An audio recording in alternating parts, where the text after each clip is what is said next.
بسم اللہ الرحمن الرحیم. السلام علیکم. ڈاکٹر منور حسین آپ کے پیش خدمت ہیں. میں آج سچ ٹیلی ویژن پہ بیٹھا ہوں تو میرے ساتھ عبداللہ ہیں جو ہمارے پروگرام کے کوآرڈینیٹر ہیں. آج ان کے ذہن میں بہت سارے سوالات آ رہے تھے اور چاہ رہے تھے وہ کہ مجھ سے سوال پوچھیں اور میں ان کے جواب دوں. جی عبداللہ، آپ کو سوالات پوچھنا چاہ رہے تھے اور آپ کہہ رہے تھے کہ آپ مجھے کچھ چیزیں بتائیں اور میں نے چاہا کہ چلے ریکارڈ کر کے اپنے ناظرین کو بھی سنواتے ہیں. کیا سوالات ہیں آپ؟ جی بالکل سر، اس وقت کیونکہ دنیا کے اندر نا بہت سارے ایشوز، بہت سارے عدم استحکام اور مختلف مسائل ہیں، تو آپ کو کیا لگتا ہے دنیا میں جو اس وقت یہ عدم استحکام یا مشکلات یا مطلب مختلف ایشوز ہیں، اس کی کیا وجہ نظر آتی ہے؟ وہ کیوں ہیں؟ یہ بڑا گہرا سوال ہے عبداللہ. اس کی وجہ اصل میں یہ ہے کہ اس وقت دنیا میں آرڈر نہیں ہے، دنیا کے اندر ڈس آرڈر ہے. بہت سارے لوگوں کا یہ کہنا ہے اور ماننا ہے کہ امریکہ کا جو آرڈر ہے جس کو لبرل ورلڈ آرڈر کہتے ہیں وہ اسٹیک کے اوپر ہے، لیکن میں مانتا ہوں یہ ڈس آرڈر ہے. ڈس آرڈر کسے کہتے ہیں؟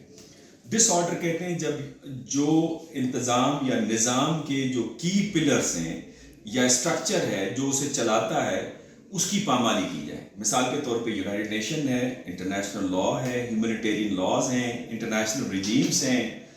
اگر آپ یوکرین کی وار کو نظر میں رکھیں، حماس اسرائیل وار کو نظر میں رکھیں، کشمیر کا مدعا سامنے رکھیں، یونائٹڈ نیشن کی ریزولوشن کی پامالی آپ کو نظر آتی ہے، ہیومینیٹیرین لاز کی پامالی نظر آتی ہے، جس طرح کا جینوسائڈ ہمیں حماس میں نظر آیا.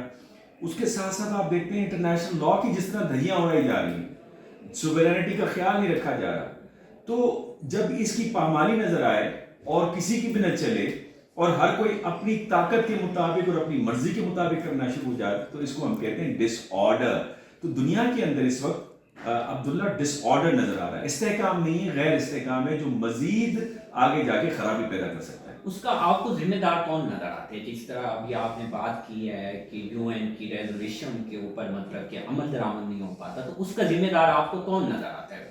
اس کے ذمہ دار یہ سارے کی میجر پاورز ہیں. چونکہ یونائٹڈ نیشن کے اندر سیکورٹی کونسل کے اندر پاور 5 ہیں، P5 جسے کہتے ہیں، 5 طاقتیں ہیں جن کے پاس ویٹو کا حق ہے.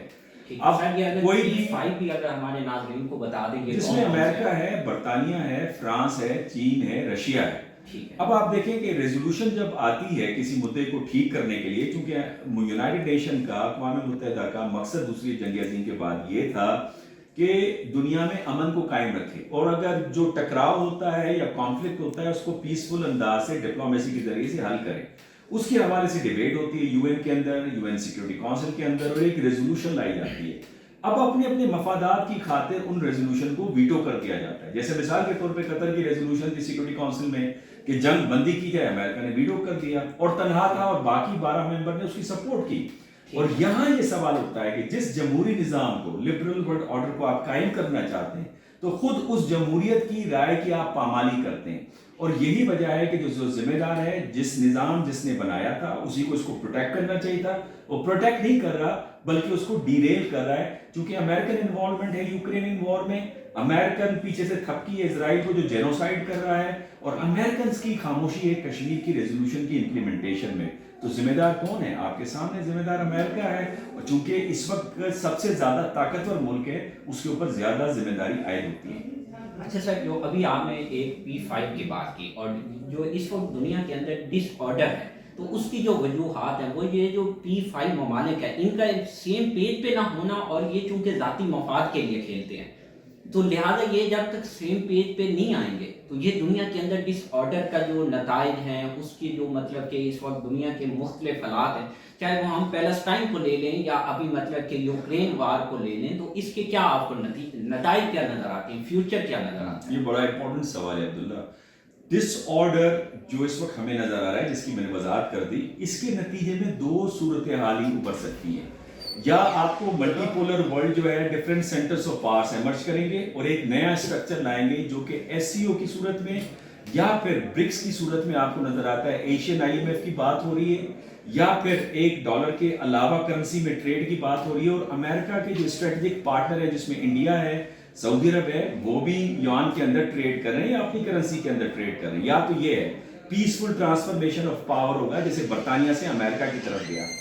لیکن اس کی دوسری اگر یہ نہیں ہوتا، جو کہ مشکل نظر آ رہا ہے اس وقت، دوسری صورت میں پھر جنگ عظیم تیسری کی خدشات ہیں. چونکہ ڈس آرڈر میں ایسی خرابی پیدا ہو جائے گی جیسے جنگیں ہو رہی ہیں، یوکرین کی وار جہاں پہ صرف नौजवान लड़कियां, खवातीन और नौजवान बच्चे हैं, बाकी तो मर्द हजरात तो मर गए हैं या वहां से चले गए यूरोप की तरफ। तो डिसऑर्डर के नतीजे में ये लीड करेगी एक ग्रेटर वॉर में और दुनिया के अंदर तबाही और बर्बादी के आसार आपको नजर आएंगे। सर अभी आपने एक बात कही यूक्रेन की जब वार स्टार्ट हुई ना तो उसको अमेरिका ने एक किस्म का लीड किया, अमेरिका ने उसकी पुष्टपनाई की। और सेम अभी जो पैलेस्टाइन की वार स्टार्ट हुई तो उसमें अगेन अमेरिका ने इजराइल की पुष्टपनाई की। लेकिन आज आप देखें यूक्रेन वार की उस अंदाज से अमेरिका पुष्टपनाई नहीं कर रहा, तो इसकी क्या वजूहत नजर आती हैं? और अभी सेम आपने देखा है इजराइल के हवाले से भी वो अब बैक फुट पे चला गया है। अब क्या इसकी आपको क्या वजूहत क्या नजर आती है? नहीं, बैक फुट पे बिल्कुल नहीं किया। अब देखिए यूक्रेन की वॉर के ऊपर तो जो बाइडेन साहब का 3 दिन हुए हैं बयान आया है कि यूक्रेन किसी भी सूरत में नेटो का मेंबर बनेगा। ये बहुत खतरनाक स्टेटमेंट है। वहां पे रशिया ने S-400 मिसाइल सिस्टम इंस्टॉल कर दिए। ये वो खतरनाक सुपरसोनिक मिसाइल सिस्टम है जिसको ट्रेस करना, डिटेक्ट करना इंतहाई मुश्किल है, उसकी स्पीड ज्यादा होती है। F-35 तैयारे को भी ये हिट कर सकता है। तो लिहाजा उसने इंस्टॉल किए सीरिया में, एक दीवार खींच दी ताकि अमेरिका ईरान पे अटैक न कर सके। इंस्टॉल कर दिए उसने यूक्रेन के बॉर्डर के ऊपर और यूरोपियंस को बताया कि अब यहाँ से मक्खी भी लेगी तो ये खुद ब खुद फायर हो जाएगा।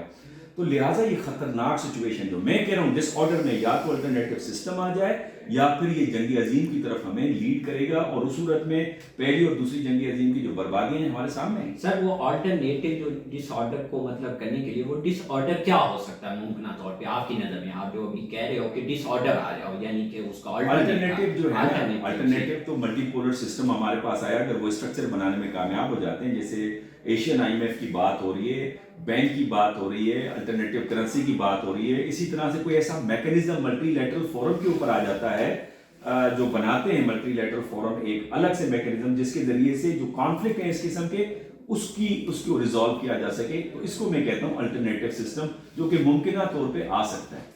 अच्छा सर, अब अगर हम आपने मुल्क की बात करते हैं, आपने पाकिस्तान की बात करें तो अभी ये जो यूक्रेन की जब वार स्टार्ट हुई तो हमारा वो रशिया के हवाले से जो XPM था उसके विजिट को लेके उसके ऊपर मुख्तलिफ मुगोइयाँ हुई।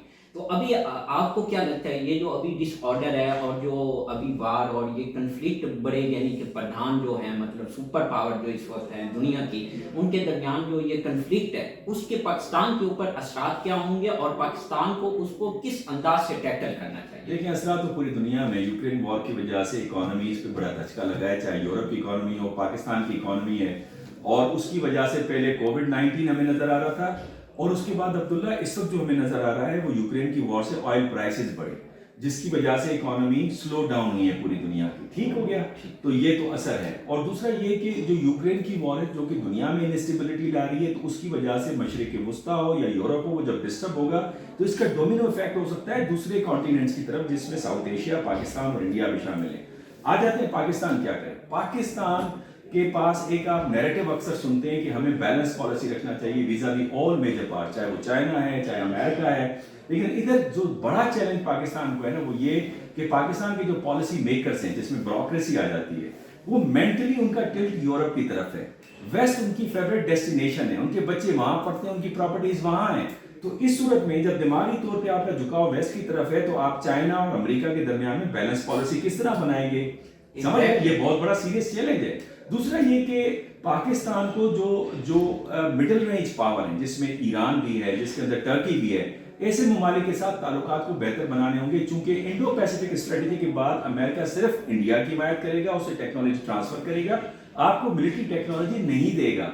लिहाजा आपके पास एक ही ऑप्शन है, खुद इन्हिसारी और अपने तरह मिडिल रेंज पावर के साथ कोऑपरेशन करें। मिलिट्री फील्ड के अंदर, टेक्नोलॉजी के अंदर टर्की भी बहुत आगे और सेल्फ रिलायंस की वजह से, सैंक्शंस की वजह से ईरान ने अपनी मिलिट्री टेक्नोलॉजी स्पेशली ड्रोन हो या पानी से एयर डिफेंस सिस्टम का मामला हो या सुपरसोनिक मिसाइल का मामला उन्होंने बहुत अच्छे डेवलप किए।